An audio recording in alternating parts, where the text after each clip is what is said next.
একটা রেসিপি আমি আগে করলাম, এখন আমি একটা ডিমের অন্যরকম রেসিপি আপনাদেরকে দেখাবো। এই জন্য রান্নাঘরে চলে আসলাম। কড়াইতে তেল দিব, কড়াইতে তেল দিলাম, তেল গরম হচ্ছে। এখন এই যে ব্যাটারটা বানাইছি আমি, এটা কিসের ব্যাটার সবাইকে বলে দাও। চালের গুঁড়া, বেসন আর গরম মশলার গুঁড়া, লবণ, হলুদ।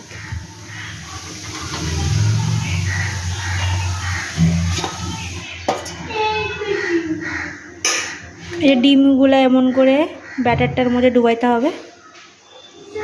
এই এই রেসিপিটা খুব ভালো, খায় দেখবে। এটা আমার প্রিয়, আমি খাই। একটা একটা করে এইভাবে ছাড়তে লাগবে।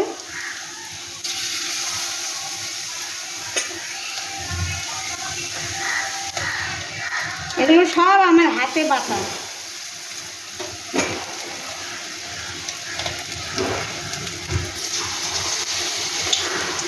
আমি গুঁড়া মশলা খুব কম।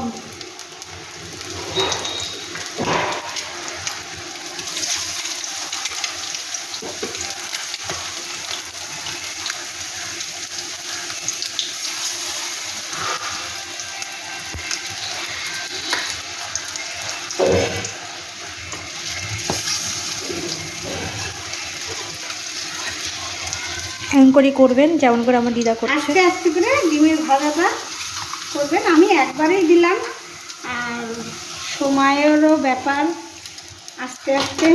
এই জন্য আমি একবারে, আপনারা তাহলে আস্তে আস্তে এটা উপরে দিয়ে দাও। দিব।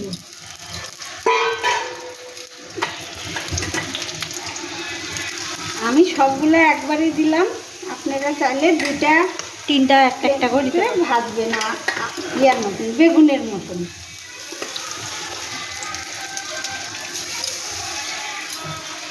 তো ডিমগুলো ভাজা হচ্ছে, তো ভাজা হওয়ার পর তারপরে আপনাদেরকে দেখাচ্ছি। তাহলে ডিমগুলো ভাজা হবে, তো ডিমগুলো ভাজা হওয়ার পর দেখাবো কিছুক্ষণ পর। বন্ধুরা, এখন আমার ডিমটা ভাজা হয়ে গেছে।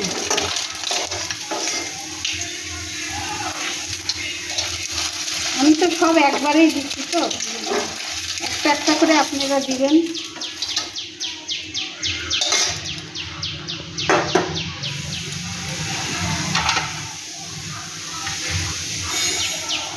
রসুন থাকো,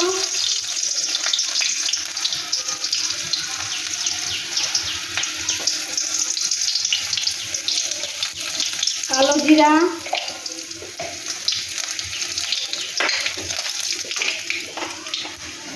একটু লবণ সামান্য আগে দিলাম। এখন দিব পেঁয়াজ,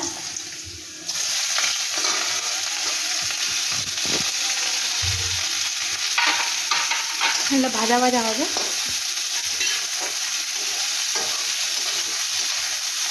ঠিকলো, পেঁয়াজটা ভাজা ভাজা হবে একটু।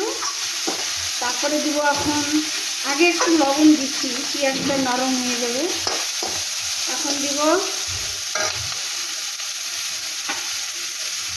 হলুদ। এখন দিব হলুদ,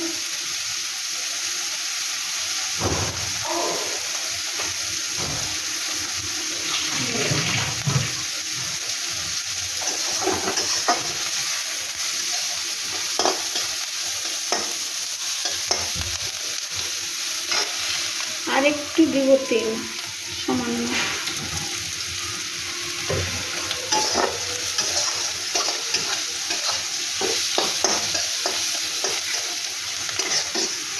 পেঁয়াজটা হালকা হালকা করে হচ্ছে ভাজা। বেশি জোরে তাপ দিলে ভাজা হয়ে যাবে, বেশি কালো কালো। কমায় দিলাম একটু।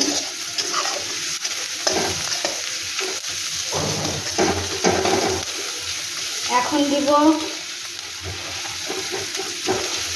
এখানে বাটা আছে লঙ্কা, রসুন, কি আদা, লঙ্কা, রসুন, আদা বাটা। এই লঙ্কা বাটা, আদা বাটা, এই রসুন বাটা একসাথেই আমি এটা করে রাখি।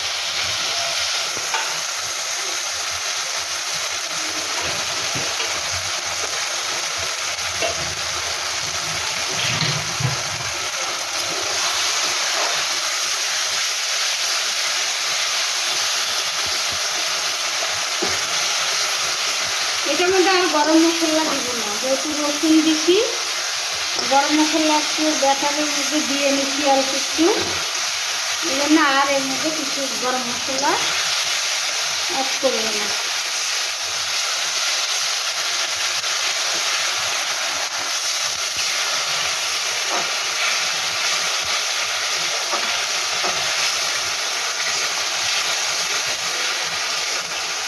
মশলাটা কষা হোক, একটু চাপা দিয়ে দেই, দিয়ে মশলাটা কষা হয়ে গেলে তারপরে আবার একটু জল দিয়ে ডিমের ইয়াটা দিয়ে দিই। আমি আবার ফিরে আসছি, দেখি রান্নাটার ট্রিটমেন্ট হলো কষা। এটা কষা কষাই হবে। এটা হচ্ছে ডিমের পেঁয়াজ দিয়ে, ডিম পেঁয়াজ, এটা হচ্ছে ডিম পেঁয়াজ। এটার মধ্যে সব কিছু দেওয়া হয়ে গেছে, খালি গরম মশলা আর দিব না। এখন একটু জল দিব,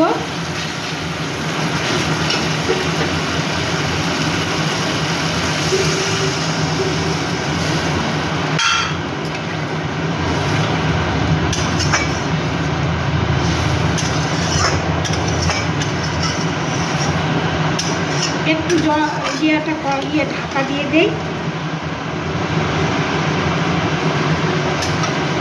অল্প জল দিয়ে দিলাম, একটু ঢাকা দিয়ে দিই।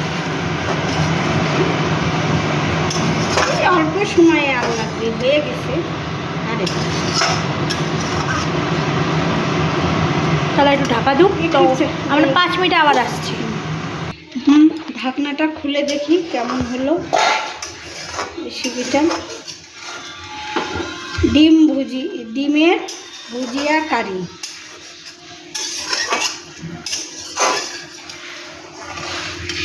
ডিম ভুজিয়া কারি এটার নাম। এখন দিব ডিমগুলো যেগুলো ভেজে রাখা ছিল। ডিম। এই রেসিপিটা ভালো লাগবে, আপনারা একটা রান্না করে বাড়িতে খায় দেখবেন। একটা একটা করে ভাজবো।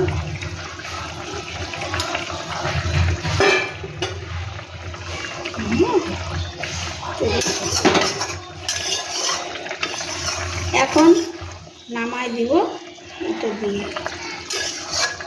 ডিম ভুজিয়া কারি, এটা কি বলে? এই রান্নাটাকে বলা হচ্ছে ডিম ভুজিয়া কারি। তো আপনারাও এটা বাড়িতে বানিয়ে খাবেন, খুব সুস্বাদু হয়।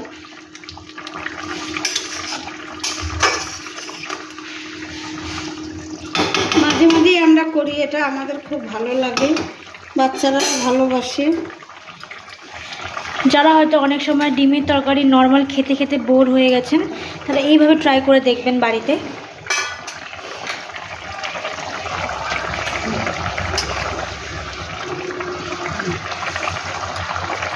তরকারিটা হয়ে গেছে। তো বন্ধুরা, আমরা তরকারিটা রেডি।